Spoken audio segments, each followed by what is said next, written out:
আজ শনিবার দক্ষিণবঙ্গের বজ্রবিদ্যুৎ সহ বৃষ্টি। তবে রবিবারের পর থেকেই আবহাওয়ার মোড় ঘোরার ইঙ্গিত দিয়েছে আলিপুর আবহাওয়া দপ্তর। এরপর ধীরে ধীরে বাতাসে জলীয় বাষ্পের পরিমাণ কমবে বলে কলকাতা সহ রাজ্যের একাধিক জেলায় আগামী সপ্তাহ থেকে বর্ষার বিদায় ঘণ্টা বাজিয়ে শুষ্ক আবহাওয়ার দিকে এগোবে বাংলা। আলিপুর আবহাওয়া দপ্তর সূত্রের খবর, আজ শনিবার দক্ষিণবঙ্গের 4 জেলায় বৃষ্টির সম্ভাবনা রয়েছে। আজ পূর্ব মেদিনীপুর, হাওড়া, উত্তর 24 পরগনা, পশ্চিম মেদিনীপুর জেলায় বিক্ষিপ্তভাবে বৃষ্টির পূর্বাভাস জারি করেছে হাওয়া অফিস। জানানো হয়েছে বৃষ্টির পাশাপাশি 30 থেকে 40 কিলোমিটার বেগে ঝোড়ো হাওয়ার দাপট থাকতে পারে এই জেলাগুলিতে। দক্ষিণ বাংলাদেশের কাছে একটি ঘূর্ণাবর্ত অবস্থান করছে, যার কারণে বাংলায় আরও কিছুদিন বৃষ্টি চলবে আগামী 15ই অক্টোবর পর্যন্ত। দক্ষিণবঙ্গের সব জেলাতেই হালকা থেকে মাঝারি বৃষ্টির সম্ভাবনা রয়েছে। উপকূলবর্তী জেলাগুলিতে বৃষ্টির পরিমাণ বেশি থাকবে উত্তর 24 পরগনা, দক্ষিণ 24 পরগনা, কলকাতা, হাওড়া, হুগলি এবং পূর্ব মেদিনীপুর ও পশ্চিম মেদিনীপুর বৃষ্টিপাতের পরিমাণ সবথেকে বেশি থাকবে বলে জানিয়েছে হাওয়া অফিস।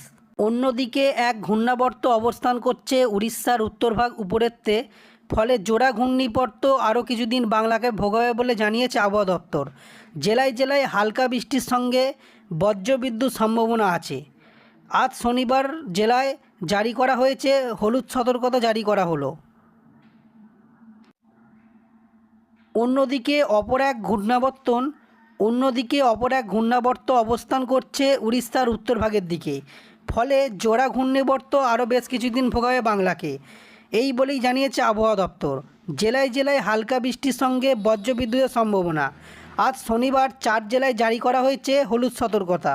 রবিবারেও মেঘলা আকাশ থাকবে, হালকা বৃষ্টির সম্ভাবনা, এবং সোমবার আংশিক জেলায় মেঘলা আকাশ থাকবে, বজ্রপাতের সম্ভাবনা রয়েছে। আজ শনিবার কলকাতা সর্বোচ্চ তাপমাত্রা থাকবে 31.6 ডিগ্রি সেলসিয়াস এবং সর্বনিম্ন তাপমাত্রা থাকবে 24.3 ডিগ্রি সেলসিয়াস। বাতাসের আর্দ্রতার পরিমাণ 100% থাকবে বলে জানিয়েছে হাওয়া অফিস। তবে এখন এই দুর্যোগের মেঘ কাটছে না উত্তর জেলাগুলির ওপর থেকে। উত্তরবঙ্গে 15ই অক্টোবর পর্যন্ত হালকা থেকে মাঝারি বৃষ্টির সম্ভাবনা রয়েছে। হলুদ সতর্কতা জারি করা হয়েছে দার্জিলিং, নিউ জলপাইগুড়ি, উত্তর দিনাজপুর, দক্ষিণ দিনাজপুর ও মালদহে। আজ শনিবার তোমাদেরকে বলে রাখি, পশ্চিমবাংলায় বেশ কিছু জেলায় বজ্রবিদ্যুৎ সহ বৃষ্টি এবং বিক্ষিপ্ত যে বৃষ্টিটা সেটা হতে পারে। যেমন আছে ধানবাদ, জামশেদপুর, খড়গপুর, তারপর আছে কলকাতা, বর্ধমান, বাঁকুড়া, আসানসোল, বোলপুর, সিউড়ি, আছে এইদিকে আছে দীঘা, হলদিয়া, কাকদ্বীপ, কোলাঘাট, ডানকুনি, চুঁচড়ো, বর্ধমান, এই সব জেলায় বিক্ষিপ্তভাবে বৃষ্টি এবং বজ্রবিদ্যুৎ সহ বৃষ্টি হওয়ার কথা আছে। আপনারা দেখতে পাচ্ছেন যে বাঁকুড়া, দুর্গাপুর এবং কলকাতার বুকে এখানকার মেঘগুলো যে দেখতে পাচ্ছেন, যে মেঘ এবং হাওয়ার স্পিড, সেটা আপনারা ভালোভাবেই বুঝতে পারছেন। যেমন বাঁকুড়ার দিকে যদি হাওয়ার দিকটা দেখি, 4.4 কেটিএস পর্যন্ত হাওয়ার স্পিড থাকছে। খুবই এখানে এই কটা জেলাতে কিন্তু তোমাদের হলুদ সতর্কতা জারি করা হয়েছে, ঠিক আছে। যেমন বর্ধমানেতেও হলুদ সতর্কতা জারি, চুঁচুড়াতেও হলুদ সতর্কতা জারি, ডানকুনিতেও, কোলাঘাটেতেও, কলকাতাতেও আছেই। এবং মেঘের ভাগটা আপনারা দেখতে পাচ্ছেন যে কতটা হাওয়ার স্পিড এইখানে। তবে এখনই আপনার যে উত্তর জেলাগুলোতেও যেমন দেখছেন যে দার্জিলিং, কালিম্পং, এই সব জেলাগুলোতেও কিন্তু এখনও পর্যন্ত বৃষ্টি বা কাটার সম্ভাবনা নেই, ঠিক আছে। তবে 15ই অক্টোবর থেকে বৃষ্টির বা আকাশ কেটে যাওয়ার সম্ভাবনা খুব আবহাওয়া দপ্তর জানিয়েছে।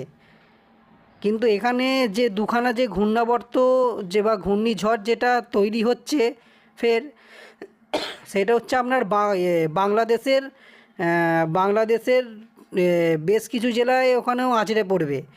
তো সেখানকার আবহাওয়া নিয়ে পশ্চিমবাংলাতে এখনও কিন্তু বৃষ্টির প্রভাবটা বা আকাশের মেঘলা ভাবটা যাবে না। মোটামুটি ধরে নিন আপনারা মোটামুটি 15ই অক্টোবর থেকে আপনাদের আকাশ ক্লিয়ার থাকবে এবং শীতের যে আমেজ বা শীতের যে আবহাওয়া যে আমরা যে পাবো সেটা মোটামুটি 15ই অক্টোবর থেকে যতক্ষণ না আকাশের মেঘ কাটবে তারপর থেকেই মৌসুমি বায়ু যে প্রবেশ করবে বা ঢুকবে তারপর থেকেই আমরা শীতের আমেজ পাওয়া শুরু করব।